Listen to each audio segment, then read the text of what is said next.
From a man kept alive for 83 days while suffering from radiation poisoning to man-eating creatures, here are the top 10 scary Asian tales you won't believe are real. I'm your host Andrew, and let's get right into this list. Coming in at our number 10 spot, we have Radiation Man. This is the story of a man who was kept alive for 83 days just so doctors could see the effects of radiation and how long a human could last. In 1999, 3 technicians at a nuclear power plant in Japan were involved in a catastrophic accident that left one of them, Hisashi Uchi, with the highest dose of radiation any human has ever experienced. Uchi, along with Masato Shinohara and Yutaka Yakokoa, were working at a plant when a nuclear reaction occurred, emitting neutron radiation and gamma rays all over the place. As a result, Uchi received a devastating 17 sieverts of radiation, while Shinohara and Yokokawa received fatal doses of 10 and 3 sieverts respectively. The effects of radiation on Uchi were immediate and severe, causing burns and completely damaging his internal organs and immune system. Despite being treated by a team of top medical professionals from around the world, Uchi's condition continued to deteriorate. He underwent numerous skin transplants and was kept alive through the use of blood and fluids, including drugs and life support. Tragically, on the 59th day of treatment, Uchi's heart stopped 3 times in just 49 minutes, causing severe damage to his brain and his kidneys. He eventually passed away on December 21st, 1999 due to multi-organ failure, spending the final 83 days of his life in intense pain and suffering. At a number 9 spot, we have the Unit 731. Yup, this story is terrible. Unit 731 was a Japanese biological warfare research unit that operated in China during World War II. It was headquartered in a facility in the Pingfan district, located in China, and they conducted experiments on human subjects in order to test the effectiveness on biological weapons and even study the effects of various diseases.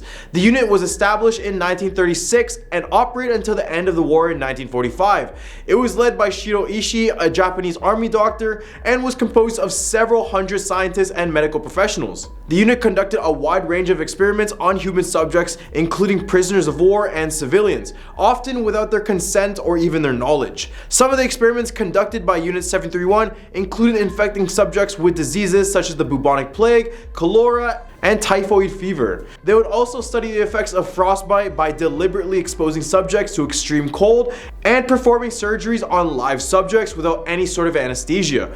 As a result, many of the subjects died in these experiments, and the unit is believed to have killed thousands of people during its operation. After the war, many of the members of Unit 731 were granted immunity from prosecution in an exchange for sharing the data they had collected with the United States. This decision has been heavily criticized, obviously, as it allowed the perpetrators of these atrocities to evade accountability for their actions. However, in more recent years, the Chinese government did call for Japan to take responsibility for this Unit 731 and to provide compensation to the victims and their families. The Chinese government was also called for the unit's activities to be recognized as war crimes and for the perpetrators to be held accountable once and for all. At a number 8 spot, we have the Elevator Man. Apparently some time ago, in a towering skyscraper located in Korea, there was a young woman named Karuko. She was a very bright 19-year-old student who lived in the 14th floor of her building, but on one fateful night, she had an experience in an elevator that would change her life.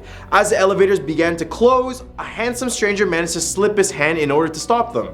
The man stepped inside of the elevator and stood very close to Karuko. This is when the two began to flirt and engage in very small talk. The stranger told her he lived on the 13th floor, just 1 floor below her. As the elevator approached the 13th floor and the man walked out, the man suddenly turned around, turned to Karuko and said, "I'll see you upstairs." He then pulled out a knife as he left, he laughed and then disappeared towards the staircase.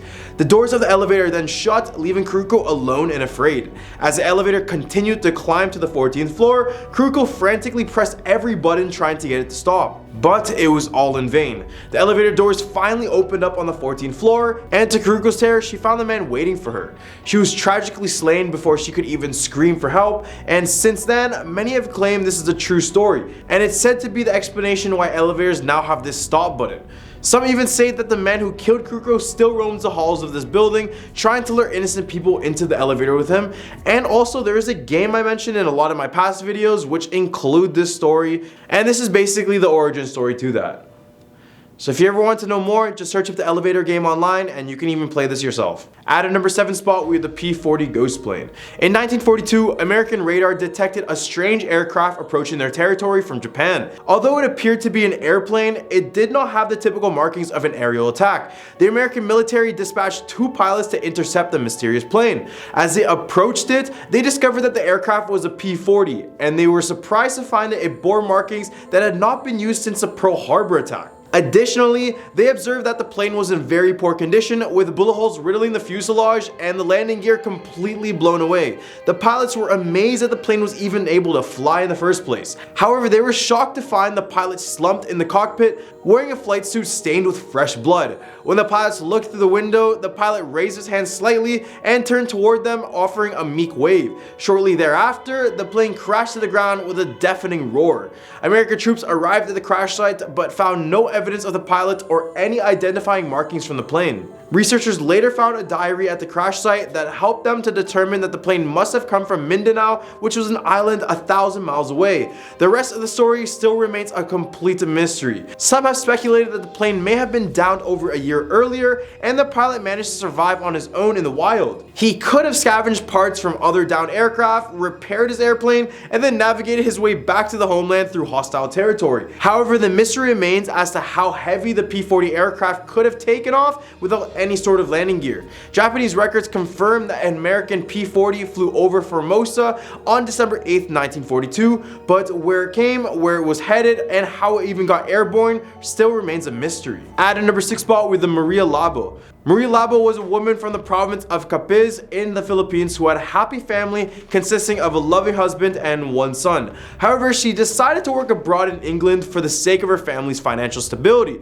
Maria was lucky enough to have a good employer who treated her well, but she didn't know that her employer was a vampire, supposedly. It was said that Maria was a combination of a maid and a caregiver to this vampire employer, who would always provide her with half-cooked liver to eat. After a few months of working for him, Maria started to feel sick. Little did she know that she has ingested some of her employer's blood, which caused her this unknown illness. Eventually, Maria decided to return home to the Philippines to live with her family. Upon returning home, Maria's husband, who was a police officer, was very surprised to see her. She had already prepared dinner, but when her husband asked where their son was, Maria just replied, "Our son is right there." Her husband was confused, and it wasn't until he opened the refrigerator that he realized the horrific truth. The meat he had eaten that day was their own son. In a fit of rage, Maria's husband picked up a large knife and slashed her face, leaving a large scar, which is why she was called Maria Labo. Labo means scar in Filipino. From that day on, Maria went on a murderous rampage and stalked or hunted in many different locations within the Philippines.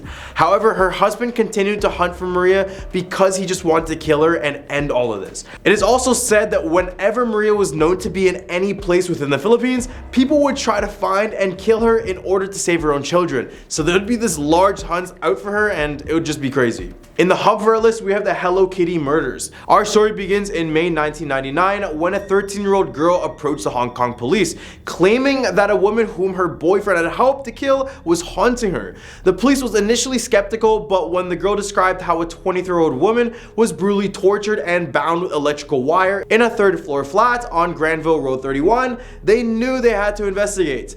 As they searched the apartment, they uncovered some truly horrifying evidence: a large Hello Kitty doll that had been stuffed with a woman's head. The victim of this ghastly crime was Fan Man Yi, a 23-year-old nightclub hostess who has been abducted for over a year, allegedly for failing to repay a $20,000 debt. According to the various media reports, Fan was held captive for over a month, during which time she was subjected to brutal torture on a daily basis until she eventually succumbed to her injuries. The men responsible for her death then chopped up the body into tiny pieces and disposed of it with the garbage. Some versions of the story claim that they even skinned her and boiled her. Although this is difficult to confirm, what is even more terrifying is that her severed head was sewn inside of a Hello Kitty doll, which became the bizarre story for this tragic accident, the Hello Kitty murders. everywhere. When the news of this gruesome murder hit the press, it horrified residents of Hong Kong and sparked a media frenzy that lasted for months. As if the story couldn't get any more chilling, there was even reports of a shadowy female figure lurking near the apartment building where this happened, and it was captured on various CCTV cameras from nearby buildings. At our number 4 spot, we have the Tugu Complex.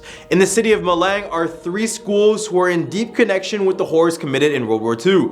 Back in the 1940s, these 3 schools were used as concentration camps by the opposing Japanese soldiers. The Japanese created an underground system of crawl spaces and secret rooms that connected each school along with the local train station and governor's office.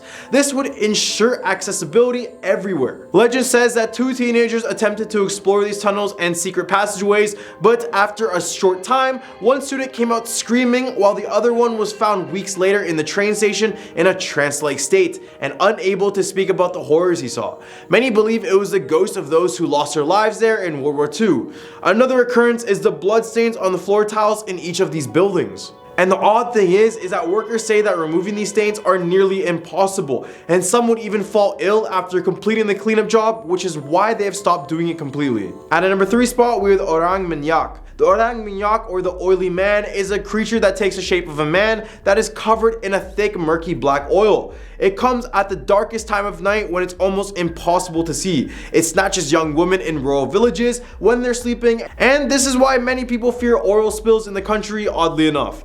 It can shapeshift into oil to slip through cracks in the walls and the floors, so there's basically no place to hide from the Orang Minyak. In Malaysia's past, young women were told to wear clothing that was worn by a man so that this creature couldn't catch their scent. Keeping a mirror nearby, it was also a must because this creature doesn't like to see their own reflection. This became such a big urban legend that some girls would cover their rooms in all mirrors, but in my opinion, that is just as creepy as this creature. Number 2, the Karak Highway. This Malaysian highway is said to be the world's most haunted highway. It is a 70-kilometer long interstate highway that connects Kuala Lumpur to the Genting Highlands. The amount of paranormal reports from this highway alone is enough to make someone take a way longer detour instead. The first of these incidents happened when a couple and their baby were returning one night from vacation. The car then suddenly broke down on the side of the road, and as he looked for someone to help, he notices the highway was completely empty. So he walks up to the closest nearby phone booth to call for help, but the man never ended up returning. After a few hours of waiting, his wife calls the police, but when they arrive, they tell her to not step out of the vehicle and to not look behind them. After walking a distance away, she turns around to see her husband's headless body being devoured by a banshee-like creature on top of their car. Also on Karak Highway, if you find yourself stuck behind a yellow Volkswagen Beetle, just get away from it. This vehicle is known to stalk drivers and even cause them to get into fatal accidents. So be extra careful if you guys decide to drive near this area in Malaysia. At a number 1 spot, we have the Mongolian death worm. The Gobi Desert, located between Mongolia and China, is said to have a Mongolian death worm, otherwise known as an intestine worm, due to its appearance of being fleshy and red in color. This 2 to 7 foot long creature has the ability to spit out venomous liquid out of its mouth, and if you ever get close enough to touch the creature, it is believed that the entire body is covered in a sticky, poisonous substance that will kill you on touch. And if that wasn't enough, it can even electrify you the same way an eel can. While movies on the creature depict it as being this large, colossal being, it's actually believed to be a lot smaller at around 7 feet. Regardless, the fact that this creature can hide anywhere in the desert sands and come out with basically no weaknesses makes it one of the most dangerous and scariest ones on this list. Well, these are the top 10 scariest Asian tales you won't believe are real. If you guys like this video, be sure to give it a like and subscribe to our channel for some more scary content. I'm your host Andrew, and I hope you guys have a scary day.